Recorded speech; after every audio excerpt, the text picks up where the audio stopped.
Seek not perfection. Heaven Letter number 4575. June 4, 2013. Yes, you are a human being. The reality is that you are far more. This is not putting down your human beingness, even as you are far more than a human being. To be a human being is a great thing. It is nothing to sneeze at or apologize for. At the same time, you live in a body, and you live in the world. Most likely, you are not a saint yet, nor do you have to be. You are a learning, growing human being. You have to eat, provide for yourself and others.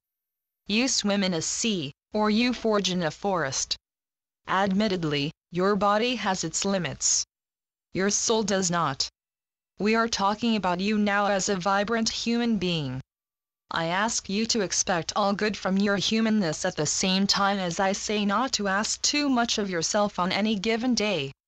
You will surpass your limits, yet I ask you not to demand of yourself that you exceed your limits. It is very possible, even likely, that you will contribute to miracles, yet, at the same time you can allow yourself to be an ordinary human being. Come home from work and put your feet up. It's okay.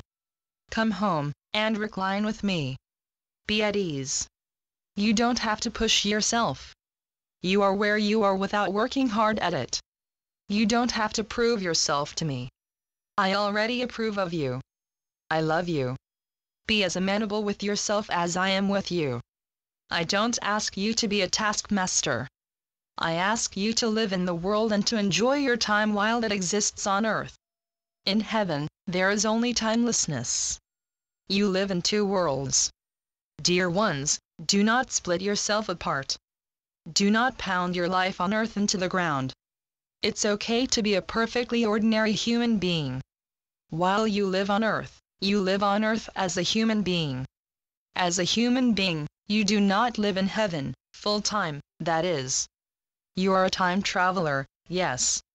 While on earth, I ask you not to seek perfection from yourself nor from others. On earth, it's necessary to be benevolent to yourself and to others. I would ask you to cease and desist from attention on your flaws and others' flaws. Look at what is favorable about you and your life and others the same. Put your attention on what is worthy, and the more worthy you will become. There has been enough attention on flaws. There has been too much attention on flaws. There are many more people on earth who have exalted consciences than those who do not seem to have a conscience at all.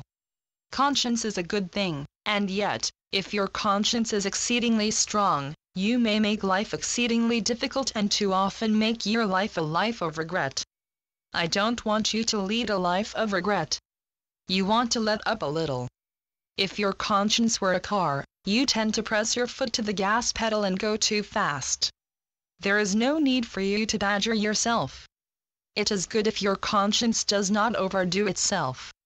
Let your conscience know the value of not pounding you over the head.